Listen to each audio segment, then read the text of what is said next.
Welcome to the latest edition of Fundamentals.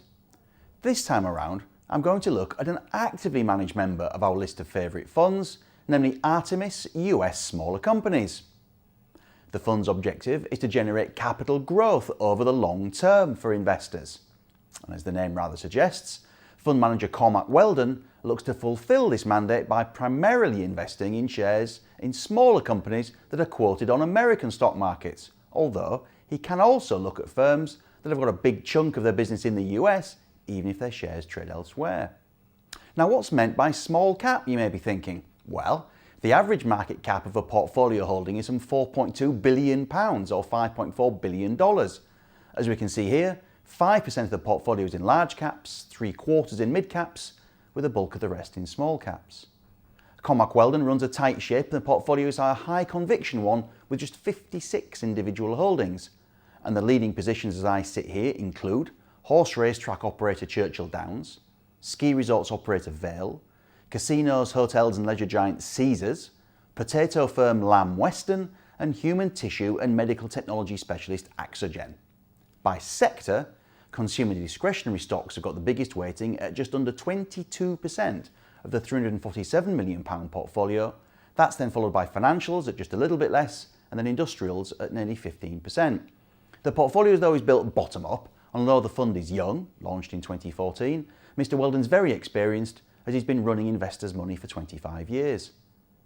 Note that we're talking about the accumulation unit to the fund here, so any dividends paid by the stocks in the portfolio will be reinvested for investors on a semi-annual basis. The fund comes with an ongoing charge figure of 0.87%, so you do have to pay for the manager's expertise. And for those who put faith in such things, the fund comes with a 4-star ranking from Morningstar. As a final point, Artemis US Smaller Companies Fund is eligible for SIPs, ISAs and dealing accounts, and the minimum investment's just the one share, and that would cost around 243 pence at the moment. So, those are the mechanics. The question to address next is why could investors consider this fund for portfolio inclusion today? And I think there are 3 possible reasons. The first, well, is the US stock market continues to perform very strongly. In local currency terms, dollars, it's the best performer among the 8 major regional options open to investors, as we can see here. Momentum therefore could be on your side, especially if the Turkish and Argentine crises keep dampening an appetite for emerging market exposure and persuade portfolio builders to play it a bit safer in the West. The second is that US mid-cap and small-cap stocks are doing well relative to the large and mega-cap names. Just look at how the small-cap Russell 2000 index is showing the giants of the 30-stock Dow Jones Industrials a clean pair of heels this year. Third, the US economy seemingly going gangbusters. The second quarter growth number of 4.2% year-on-year stands out like a beacon in the developed West, and the highly respected Atlanta Fed GDP Now service is forecasting a 4.1% year-on-year increase for Q3.